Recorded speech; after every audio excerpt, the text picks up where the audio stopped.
Welcome back. Welcome back. Let's talk about Anthony Black. Let's talk about Anthony Black. Yeah, that's great. Oh, man. That's great. That's great. Being two white dudes, that's how I start the show.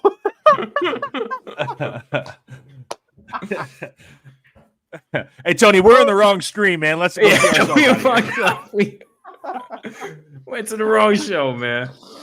Oh my god. Oh, shit. We should have been at the Action Network podcast. Welcome back. I'm talking too much. I'm sick. I have a runny nose. It's annoying. But welcome back. BACK. The floor is yours. I'm Bryan Fonseca. I'm the one that made that error. It's fine. Professional broadcaster. Usually. Tony Schwartz is here. Sean Rochester's here. Timmy is on another island with shitty Wi-Fi per his admission. And Greg, who's also become a friend of the show, is not here because, well, he's not a regular and he's doing other things right now, I'm told. So this is our crew today. If I sniffle into the microphone, please excuse me. And also find me $5 like they do on the Dan Le Batard show. But, gentlemen, we have a bunch of NBA things to get into. First up, we're going to start with Ja Morant, and then we're going to go around the room, talk about injuries, and then obviously we have, Jesus Christ. And then we have, this is a flu game situation here. And then after that, we have the Heat coming back somewhat whole, although Jimmy Butler just missed a game, but we know it's one of them Jimmy Butler knick-knack injuries, so whatever. Tyler Herro, Bam Adebayo returning. But first, Ja Morant. Ja Morant returns. He gets 30-something points. He gets a game winner. A lot of people, including myself, thought that the Pelicans -6 or whatever the case may be was probably a good line because Ja, he may ease back into it. It's 25-game suspension. And he did not. And he had a game winner. And he was amazing. And he's on one of my fantasy teams. So I'm very excited about this. Sean, who I'm actually playing in fantasy this week, and he might beat me because Donovan Mitchell and Luka Doncic decided to miss games, which is not great. But Sean, your thoughts on Ja Morant's returning, and do you think, because Memphis is, 7-19 right now or something like that, do you think like there's any viability in the buying, Memphis has a legit shot to at least make the play-in now? Yeah, first for second place, I believe, in that fantasy league too, I think. Ja coming back obviously is a huge boost for them. They probably wish they had a few more wins within where they're at, and the West is not going to be easy to climb into because – quite honestly, the West is deep. I mean, you have teams that are like the Warriors that are on the outside looking in or trying to claw back in. So, I think that Ja can do it because of his star power. And I think that they have a good supporting cast around him when he's there. Obviously, when he was gone, he's such a big piece that the machine didn't run smoothly. The only thing that I would say is, and we know this as Heat fans, you leave yourself so little room for error, right? One injury to Desmond Bain, one time Ja rolls his ankle, Jaren Jackson Jr. gets hurt, and you go on a slide again, you're probably not going to have enough time to make it up. So they're going to have to get hot between now and like All-Star break to see if they can get back into it. But if they can get back into it, I think, they got the right squad to do it. They got a young, energetic squad, and I think Ja is going to try to carry him there. Tony, they're 7-19 right now. They're currently up 4 against the Indiana Pacers at home. Yeah. This is Ja Morant's first home game of the season, so big deal. Maybe they win that game. I think they will, but we'll see at the end of this. But the Jazz are in front of them, 10-18. The Warriors, 13-14. The Suns, who are right now in 10 in the Western Conference, 14-13. So you're looking at 6.5 games that you would have to make up there over the course of time. But it's not even Christmas yet. It's about to be, but it's not even Christmas yet. So is this a deficit that they could sort of overcome in the Western Conference? The Western Conference that's like the Eastern Conference probably going to have a lot of parity this year. I mean, it's NBA where miracles happen. I missed that commercial where anything can happen. But Sean said it best. You have teams on the outside looking in right now that I think just are infinitely better. I mean, Phoenix is the 10th seed at the moment. Utah is 10-18 now. I think they can take that spot. And then they're pushing Golden State for 11, Houston for 9, who could drop. So it's conceivable. I mean, if Houston goes on a slide, there's a spot right there, and then you just have to push Golden State for that last play-in. They get Brandon Clark back at All-Star. They get Marcus Smart back soon. But they got, here's their problem. It's size. They have to beat on all the teams that they can beat without the size, because they're going to lose those matchups without Brandon Clark, without Steven Adams. It's got to be a 2-1 for them the rest of the way. It's going to be tough. It can happen though. Ja's that good. Yeah, and I think he's eager to remind people of that. I think Houston's interesting because they're not very good on the road, as we've covered here. Young teams typically aren't. Phoenix, I think, is obviously going to move up from that spot, 14 and 13, although they're really thin right now. And Golden State and Utah, I mean, Golden State has some blow it up potential, and Utah is just, I don't think they're dropping. They'll pop out, so which gives them a spot, but they have to find another one. Utah got a big win tonight, though. Props to them, taking care of business, shorthanded without Omer Yurtseven, and taking care of the Detroit Pistons, who have had a little bit of a rough streak lately. Which, by the way, if I can get the floor is yours early, my favorite thing in basketball is Detroit finding ways to lose games. This is impressive. I have never been more intent on watching box scores in my life. Watching these teams find a way to lose is just awesome. Pray for Kate Cunningham. Shout out to Kelly Olynyk. Kelly Olynyk. Big game tonight.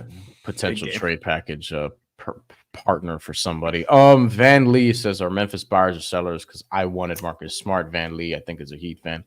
I mean, I don't think they're selling. I don't think they're giving up on this window.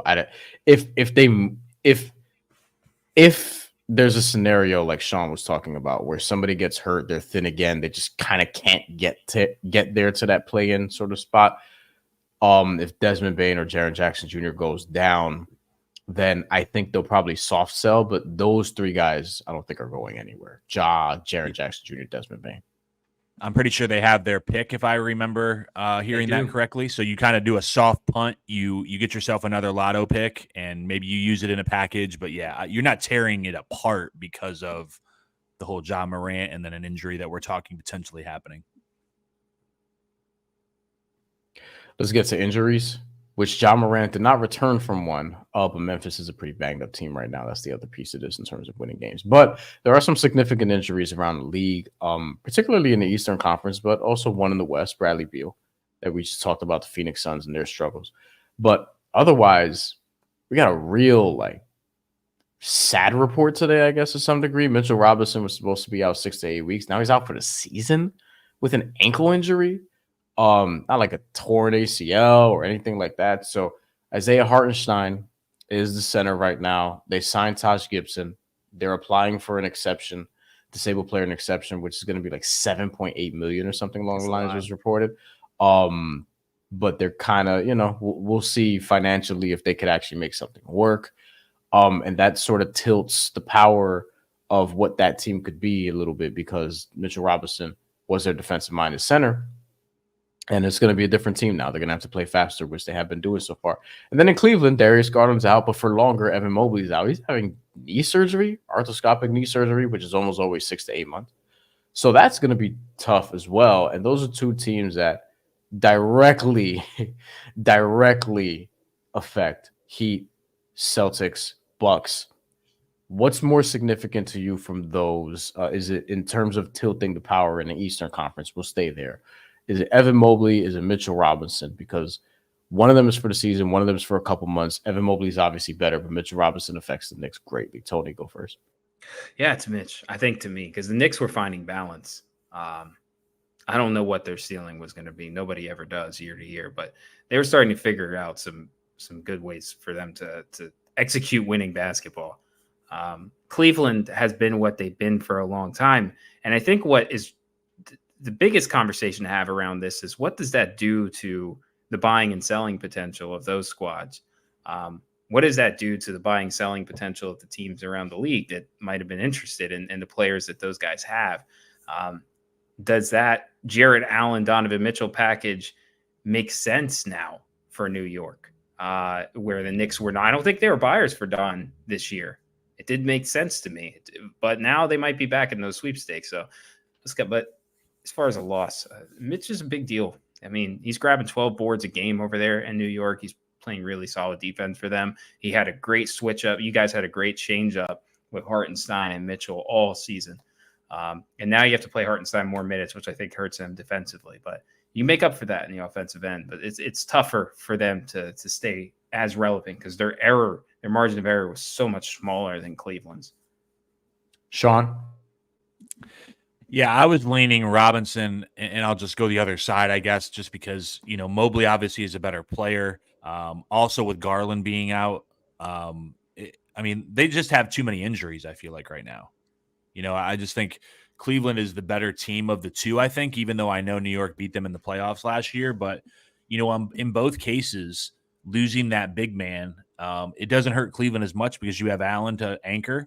But I just don't think – with New York, they have to go elsewhere. Like Hartenstein, I really like, but he's a really good backup center. You don't want him to be your starter. I think the more he's on the floor, the more he's going to get exposed. And then Taj Gibson, props to him for being out there at, 41 years old or whatever he is. But almost. He's not going to hold up. 38, I think, but almost. They need to, whether it's sign someone. I know you're going to start hearing the Boogie Cousins, the Hassan Whitesides, those types of names. But I don't know who do you can't tell me Hassan wouldn't be great in New York. The lights, the Snapchat. He's a defensive anchor. He's a lob threat. He would shine. But no, I just don't know what they do. And do you make a drastic move or a move that hurts you maybe long term just to plug that hole? How good do you really think you are? I don't think they would ever be better than Boston, Milwaukee, etc. So I think you have to have patience sometimes when that happens to you. The most fun name is James Wiseman. If they could trade for him, I think that's the most fun one. I don't think you could do that. Really, if you need a center, you call Detroit, right? Jesus, they have 7. Look, they opened up the trench coat and they got them all here, like watches. Like, here, what do you want? Isaiah Stewart also. They'd probably be the first team in NBA history with a white Isaiah and a black Isaiah on the same team. Isaiah Hartenstein is he's in a conversation for best backup center in the NBA, I feel like. But there's a reason he hasn't started in his career for more than just these parts. So I feel like they may try to upgrade from that spot at some point and resume him to his role. Initially Jericho Sims was starting, and then they just decided to keep Isaiah Hartenstein there to play however many minutes, and Jericho Sims got hurt. But I think Isaiah Stewart is somebody that people are going to maybe talk about trading for, but as Van Lee points out, yes, on a poison pill deal, although his contract is not bad. If you value what he does, I think he's going to be interesting for somebody at some point, because I don't think his future's in Detroit. I don't think anybody's future's in Detroit except maybe Kate Cunningham, and I'm not even sure of that because you have people over there trying to trade him in terms of just the analysis, not the actual front office of the team. But closing thoughts on this before we wrap up with some Heat stuff. I don't think the Knicks are in trouble necessarily, but man, Mitchell Robinson was playing really well in the playoffs and was carrying that over, and I think that's going to affect them a lot. It also means Julius Randle is going to take it upon himself to be more aggressive, which will play into other teams' hands. Even though he's playing well at some point, we know that's not going to last all season long. You guys have anything else on this? Well, we should probably hit Mobley. Yeah. For them, who is it? Is it Dean Wade? Who's starting in his spot? It's going to have to be, right? Or at least he's going to have to take part of it. I know they played tonight. I'll look and see who they started. Well, Donovan Mitchell's also out right now. This team has not been right. Max Strus has sneaky been one of their best players, a development I didn't see coming. Even though they signed him to that massive contract. But Cleveland worries me because I actually thought I projected them to be one of the top 2-3 teams in the Eastern Conference during the regular season, and then loses in the first round of the playoffs against somebody. But the silver lining here is they have some guys now that they might be able to feature, right? Like Damian Jones is a dude 28 years old now. What's going on with him? At this point, he's making 2.4. He got a rookie. He got a small rookie deal. He's still around, still making money. He's still rocking, man. He's still rocking. So it's you got to figure out what you have in these bottom pieces here, because Cleveland is deep, but they're deep in just solid players. Yeah, but the larger issue with Cleveland though The larger issue with Cleveland, though, is this is trend. It feels like it's trending towards bye Donovan Mitchell. Yeah. He ends up in New York or Brooklyn or Miami, and if that's the case, which I think it will be the case, I think there's going to be. I don't think Mobley's going to be the one out. Everyone seems to think it's going to be Jared Allen. I think that makes the most sense. It's Jared. It's the same situation with the Phoenix Suns when they had Ayton. You have a contract you want to get off of because it doesn't work basketball wise. They're going to use Donovan to help get Ayton out or to help get Jared Allen out if they're going to soft rebuild. I think if you're the Heat, Celtics, or Bucks, and you look at these two teams, I think you just feel like you can beat them and you're fine. Sixers also. I don't trust the Sixers. I don't really trust anybody right now, but yeah. Sean, you were about to add something. They're teams that could get, like, I would imagine seeding wise, they can get a game from those teams, or they're a tough sweep. But I don't see either of them, especially given their injuries, of getting into the second round and or making any noise in the second round. Talking about Cleveland and talking about New York. Philly's a different monster. I think that they're better than we thought. I don't think they're at the same level as Boston. I don't think they're Milwaukee, but they're pretty firmly third. But I don't trust them once it gets to their ceiling, which is commonly the rest of us call it the second round. We'll see what happens on Christmas Day, because Christmas is one of those days where it feels like the playoffs, because that's really like an important day in NBA basketball history. Christmas is always one of the biggest days of the year for the NBA. And they're underdogs against the Heat in Miami. And they're going to have, they're going to be in Miami for probably a day or so before that. So we'll see if they get the South Beach flu. I think Tyrese Maxey is somebody to watch in that game. I think Joel Embiid is going to hit his unders. Okay, speaking of Miami, and we'll wrap here because I need some damn Theraflu. Tyler Herro and Bam Adebayo are back. Jimmy Butler all of a sudden decides to miss a game. But we've seen a couple games now. There were some encouraging things against Minnesota, and then they did their fourth quarter shit. The Heat, by the way, 8-20 in fourth quarters this year, minus 104 point differential. However, they beat the shit out of the Orlando Magic. Like, I know the score got sort of close. There was a fake comeback at the end. The Heat lost that fourth quarter as well. But they beat the shit out of the Orlando Magic. In Orlando, a team that everybody loves and is one of the better defensive teams in the NBA, and they just absolutely punked them. An Orlando Magic team that had their guys, by the way, like majority of their guys. And Miami didn't have Jimmy Butler. Main takeaways from that, Tony, we'll start with you because you're from that area of Florida.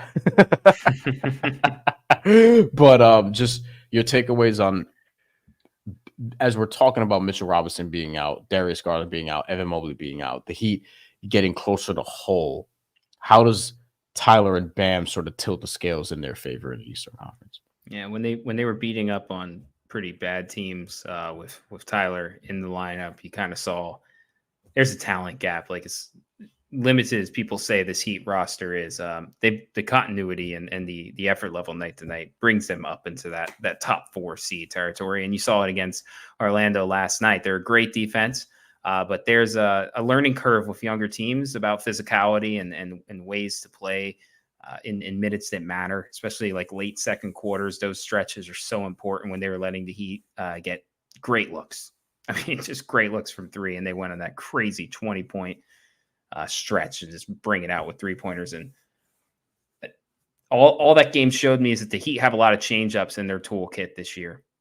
They can, to a lot of people's chagrin, they can create a great half-court look by pounding the rock maybe 5 or 6 times if they need to off of some pick-and-roll sets.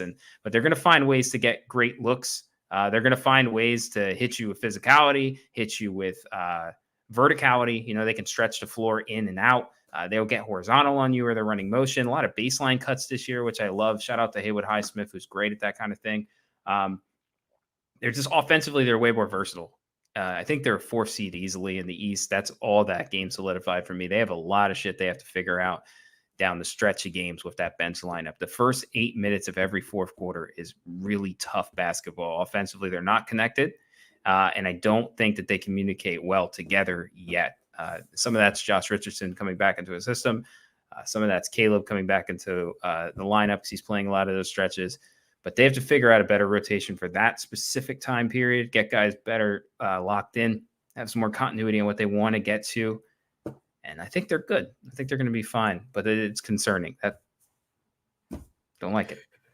Look, the fourth quarter shit is the thing that stands out to me because if they were just a decent fourth quarter team, then you're talking about maybe a 20-win team already at this point. Sean, you and I have talked about this a lot because the fourth quarter thing is so damning. We've been betting against them in the fourth quarter and making some money on them during the season.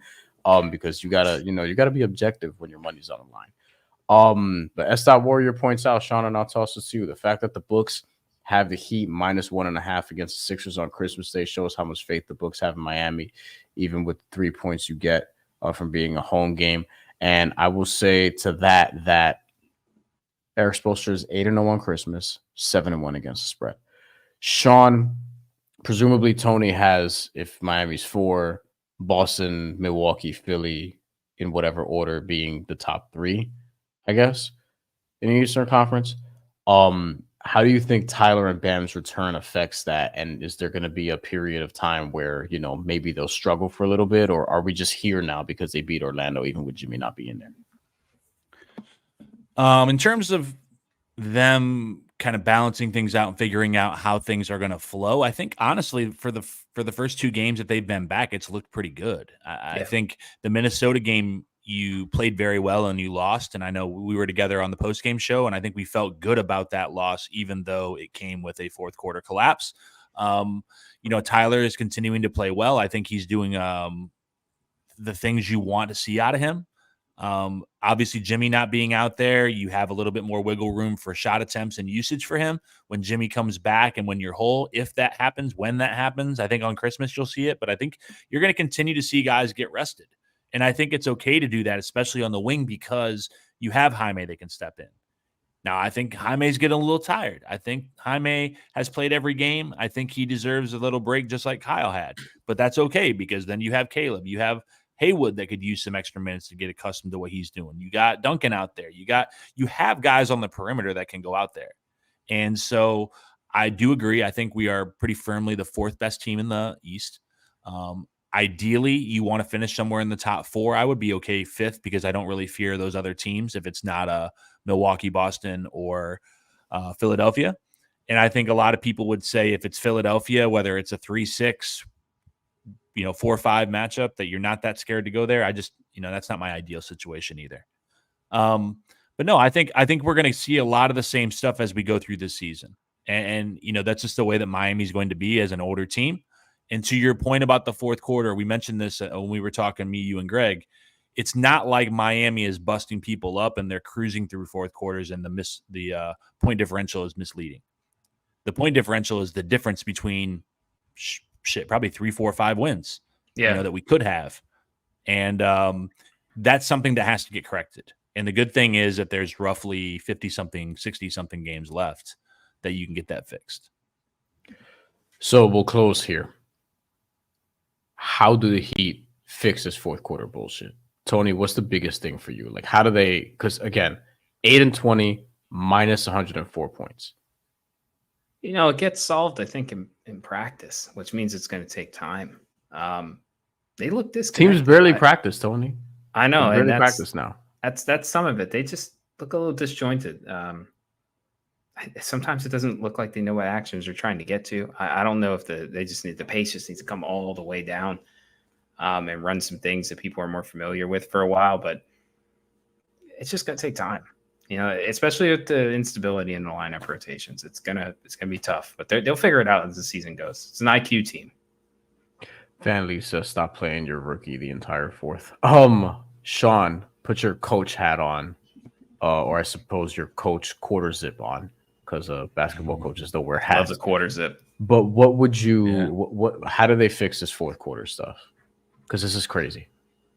So I think, to Tony's point, it's fixing things when you have time on the practice floor and when you're watching film. But until you get out there and you're in that situation where it's a tight game in the fourth quarter, not just clutch time, but that whole 12 minutes, because it's oftentimes that first 4 to 6 minutes. And I always joke about, forcing the first time out, right? Like that's always my little bit that I throw out there.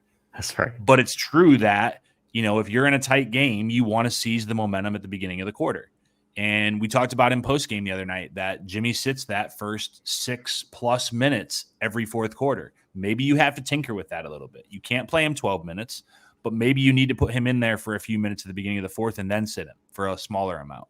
Maybe, like Van Lee said, maybe you don't play Jaime as much. Maybe you reduce some of Josh's minutes. I think it's variable about who's playing well and what the matchup is, because you have lots of guys that you can put on the floor and feel comfortable with in a fourth quarter. And that's an advantage for Spo.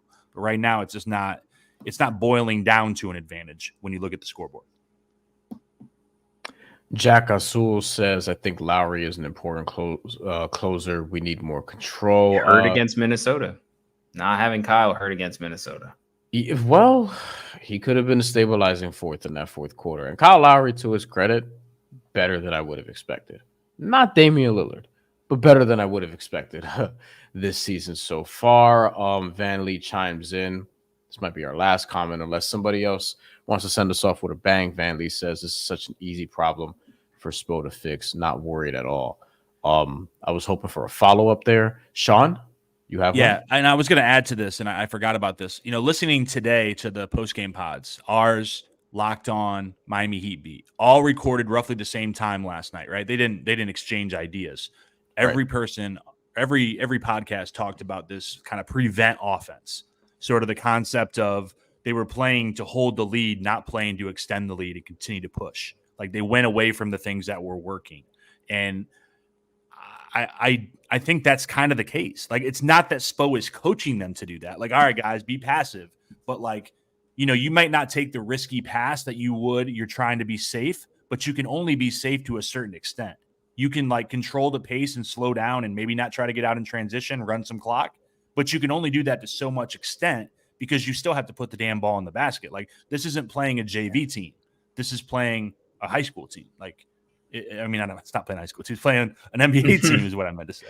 Unless you're the Sixers, they get to play high school teams like every damn night. It seems like their schedule's terrible, but it kind of works when you play Orlando when you're up 24, up 20 going into the fourth. But that's not every night. Exactly, and that's where I was saying, like, it could be misleading that if you're busting people up, you might lose the fourth quarter because you're playing, Nikola Jovic and those boys. Like, okay, I'm okay with losing the fourth quarter if those guys are out there, but like, we can't keep having this happen if you expect to go on a run when it really matters. S. Warrior says yes. Lowry's been he said yes. Lowry's because there's a lot of S's there. Lowry's been balling. His job is to run offense and make sure the team does not lose itself, like a real point guard does. I miss when we had more point guards. We don't have a lot of actual point guards, nor do we have a lot of great centers beyond a handful in the NBA currently. Last thing I'll say, we'll end it here. Cannot wait for Christmas Day games, because to me, I think that is going to be the test, the barometer, the closest thing that we will have seen to the playoffs so far. And I think the Heat will treat that like a big game. I don't feel like they've treated a lot of games like big games. I feel like they're not going through the motions, but they're playing out the regular season as everybody else. I feel like Christmas against the Sixers is a game they're going to actually get up for. Tony, you get the last word. Do you think the Lakers will treat Christmas like a play-in game?